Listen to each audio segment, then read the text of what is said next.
which fasting length is actually best for fat loss: 12 hours, 16 hours, or 36 hours? Because most people are asking the wrong question.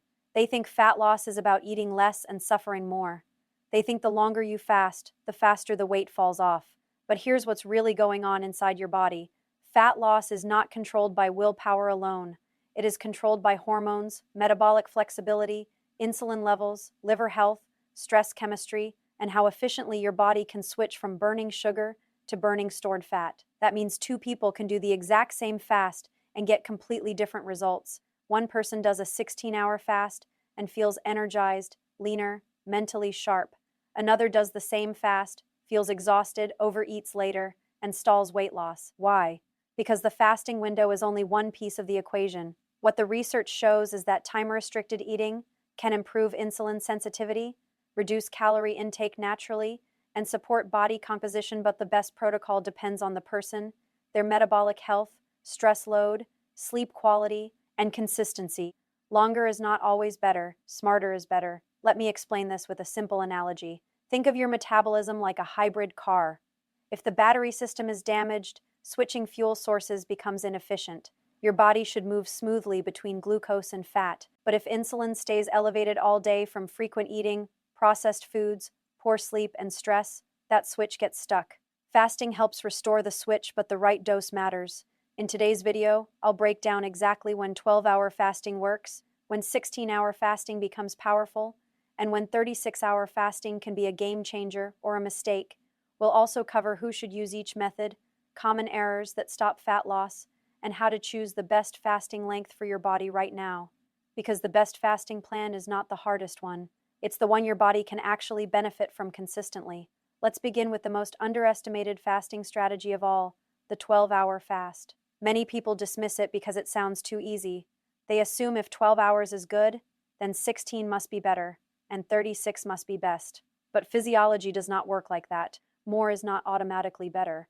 Better is better. Here's what's really going on inside your body during a 12-hour fast. If you finish dinner at 7 p.m. and eat breakfast at 7 a.m., you've already created a metabolic reset window.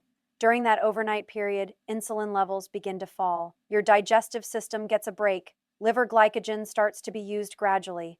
Growth hormone may rise during sleep, and your body spends several hours in a lower-fed state rather than constantly processing food. That matters more than most people realize. Let me explain this with a simple analogy. Imagine your kitchen sink running all day long. Even a clean sink can start backing up if water never stops flowing. But when you turn the faucet off for a while, the system clears itself. A 12-hour fast is like turning the faucet off each night. Many people who struggle with weight are not overeating dramatically. They are over-signaling insulin by eating too often late-night snacks, sugary drinks, grazing, desserts after dinner, breakfast immediately upon waking.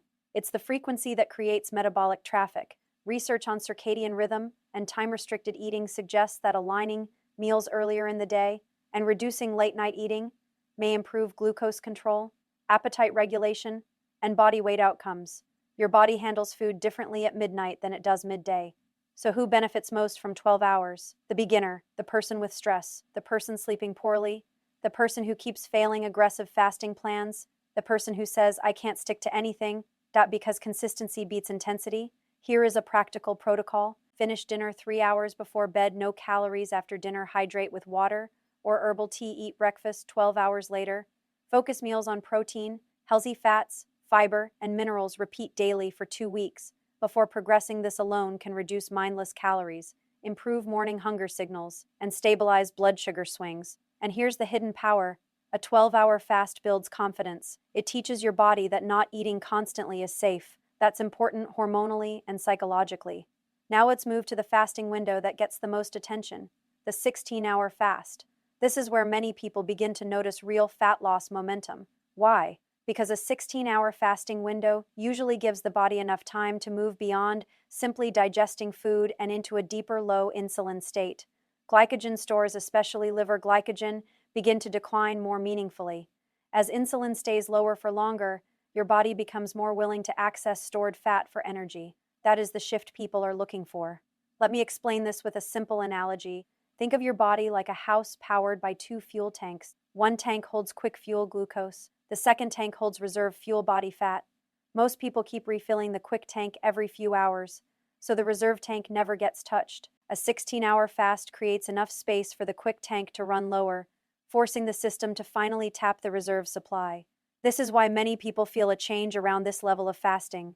Reduced cravings, more stable energy, better appetite control, less afternoon brain fog, easier calorie control without counting, gradual waste reduction over time. What the research shows is that time-restricted eating patterns such as 16-8 can improve insulin sensitivity, body weight, and metabolic markers in many adults when maintained consistently. The key word is consistently, not perfectly, consistently. Here is where people make mistakes. They fast 16 hours, then eat ultra-processed foods in the eating window. They fast 16 hours, then binge because they undereat protein. They fast 16 hours, but sleep 5 hours a night and wonder why cravings remain high. Remember, fasting does not erase biology. It works with biology. Here is a practical 16 to 8 protocol. Finish dinner by 8 p.m., first meal at noon next day, 2 nutrient-dense meals, maybe 1 light snack if needed. Prioritize 30 to 40 grams protein per meal. Add vegetables, olive oil, eggs, fish, meat, nuts, avocado. Walk 10 to 15 minutes. After meals, hydrate in the morning with water and electrolytes. Who does best here? The person who already handles 12 hours easily, the person with stubborn belly fat, the person with afternoon cravings, the person ready for a sustainable next level. But if 16 hours makes you shaky, obsessive, or exhausted every day, that is feedback, not failure. Sometimes your metabolism needs repair before restriction. The 16-hour fast is powerful because it is long enough to create hormonal change, yet practical enough to repeat. And in fat loss, repeatable systems beat heroic efforts every time. Now let's talk about the fasting length people are most curious about and often most confused by, the 36-hour fast. This is where fasting shifts from a daily eating pattern into a therapeutic tool. A 36-hour fast might look like this: dinner on day 1, then no food through the next day, and breakfast on day 3. In practice, you eat dinner, sleep, fast the next full day, sleep again, then eat the following morning. Why can this be powerful? Because by this point, insulin has remained low for much longer. Liver glycogen is more significantly depleted. Ketone production often rises. Many people experience a deeper switch into stored fat metabolism. Appetite hormones may temporarily quiet down after the first difficult phase. Here's what's really going on inside your body. You are not just skipping meals, you are extending the time your body must rely on internal fuel. Let me explain this with a simple analogy. Imagine your pantry is full, but you keep ordering takeout every few hours. Nothing in the pantry gets used. A 36-hour fast forces the household to finally use what is already stored. That is why some people with insulin resistance, stubborn weight plateaus, or long-term metabolic dysfunction can see progress when shorter fasts stopped working. But there is a major warning here. Longer fasting is a tool for the right person at the right time. It is not a badge of honor. Used carelessly, a 36-hour fast can create poor sleep from elevated stress hormones, headaches from low sodium or dehydration, rebound overeating, afterward low energy during work or training, irritability, and poor concentration, a cycle of all-in, all-out inconsistency. What the research shows is that intermittent extended fasting may improve insulin sensitivity and weight loss in some populations, but adherence and recovery determine success.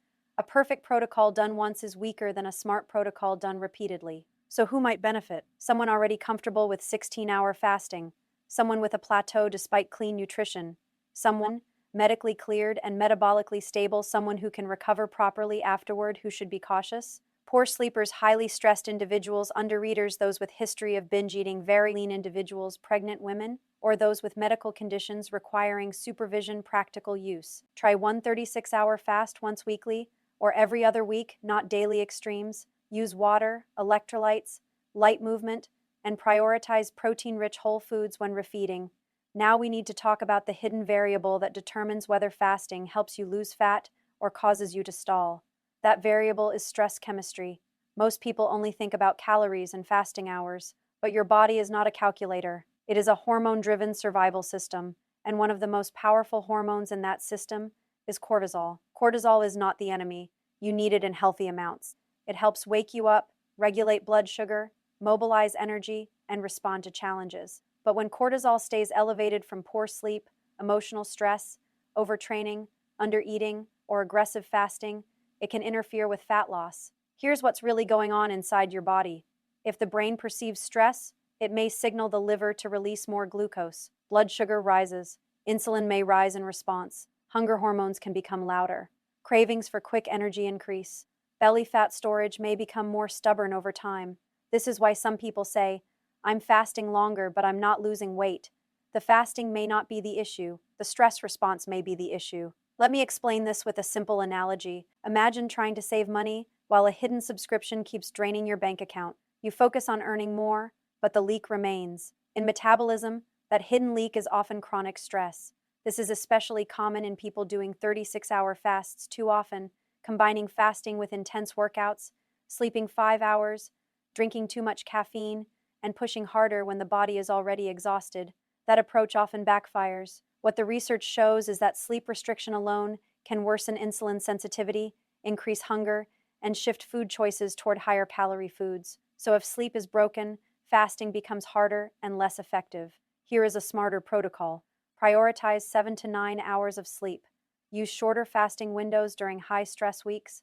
Walk daily instead of punishing workouts. Get morning sunlight to regulate cortisol rhythm. Use electrolytes during fasting. Reduce late caffeine intake. Break fast with protein, not sugar. If you feel wired, cold, anxious, dizzy, or obsessed with food every fast, that is useful data.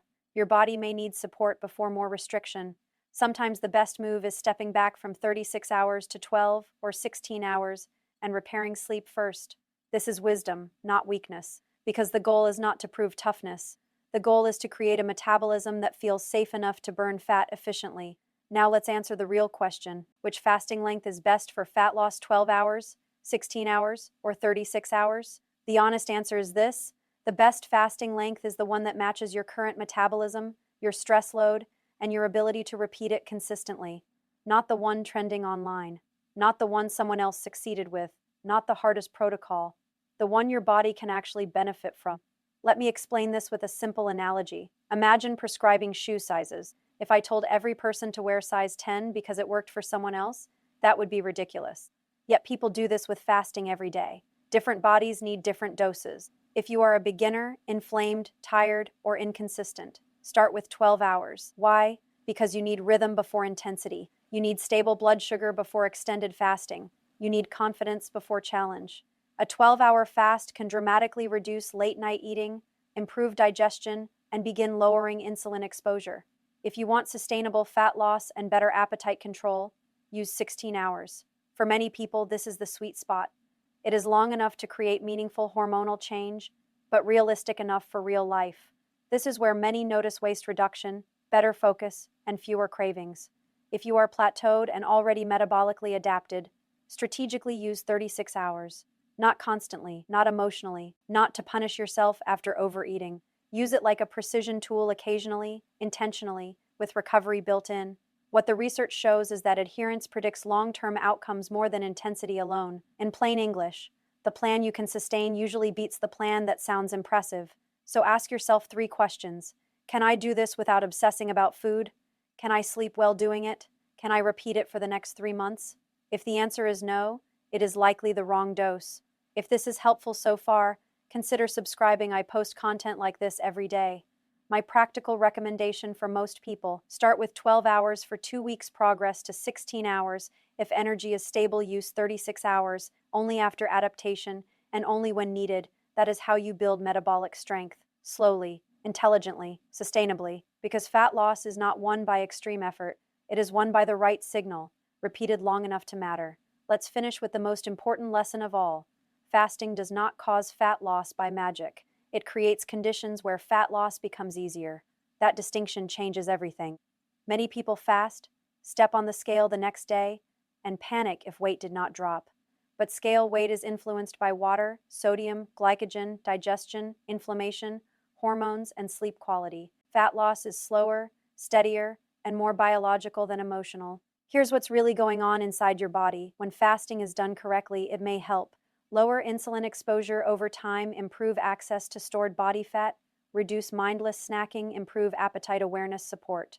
Metabolic flexibility, create calorie reduction naturally without forced restriction, but fasting works best when paired with the fundamentals. Let me explain this with a simple analogy. Think of fasting as opening the door to a gym. Opening the door matters, but you still need to walk in and train. In the same way, fasting opens the metabolic opportunity, but nutrition, sleep, movement, and stress management determine results.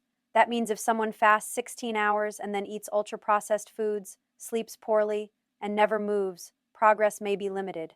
But if someone fasts 12 or 16 hours, eats whole foods, prioritizes protein, walks daily, and sleeps deeply, they often do far better. So here is the complete fat loss formula. Build meals around protein, eggs, fish, meat, Greek yogurt, tofu, legumes depending on preference. Protein supports satiety and preserves lean mass. Control insulin spikes with food quality. Choose vegetables, berries, healthy fats, minimally processed carbs, and fiber-rich meals. Move after meals. Even a 10-minute walk can improve glucose handling. Protect sleep aggressively. One bad night can increase cravings the next day. Use fasting as structure, not punishment. Never earn food deprivation after overeating. Track progress correctly. Use waist size, energy, cravings, sleep, and consistency, not only scale weight. So which fasting length is best for fat loss? 12 hours, 16 hours, or 36 hours? Now you know the real answer. It depends on the body in front of you. If you need consistency, rhythm, and a strong foundation, start with 12 hours. This simple overnight fast can lower constant insulin signaling, reduce late-night eating, and begin restoring metabolic balance. If you want sustainable fat loss, improved appetite control, and better energy, 16 hours is often the sweet spot. For many people, it creates enough fasting time to access stored fat while still fitting real life. If you are experienced, adapted, and facing a plateau, 36 hours can be a powerful therapeutic tool, but only when used strategically, not emotionally, and with recovery built in. Here's what really matters. Fasting works when it lowers insulin, improves metabolic flexibility, and becomes something you can repeat calmly. It fails when it becomes extreme, stressful, inconsistent, or disconnected from sleep, food quality, and recovery. Remember this principle. The body does not reward punishment. The body rewards intelligent signals repeated consistently. So instead of asking, "What is the longest fast I can survive?" ask this: "What fasting length helps me feel better, think clearer, eat smarter, and lose fat sustainably?" That is the winning question. Your challenge this week is simple. Choose one fasting window that fits your current life. Commit to it for the next 14 days. Track your waistline, cravings, morning energy, focus, and sleep. Let your body give you feedback. Because results come faster when strategy replaces guessing. If this added value, like the video and subscribe to join others optimizing their health naturally. And remember, sometimes the smallest consistent change creates the biggest long-term transformation.